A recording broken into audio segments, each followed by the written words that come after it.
Kasarinlan tungo sa pandaigdigang kaunlaran ng kabataan at ng sambayanan. Mga kaibigan, mahalaga ang asignaturang Filipino sa ating sistema ng edukasyon.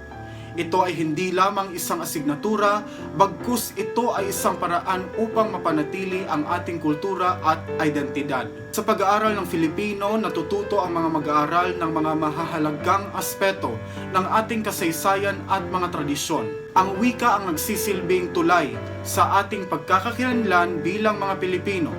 At sa panahon ng globalisasyon, ang paggamit ng ating katutubong wika ay mahalaga upang mapanatili ang ating kultura laban sa banyagang impluwensya.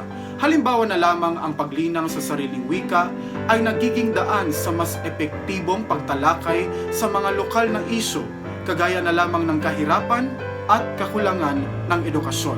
Sa huli, ang pagkakaroon ng kakayahan sa sariling wika ay nagbubukas ng mas maraming oportunidad sa trabaho at sa negosyo na nag-aambag sa economic empowerment.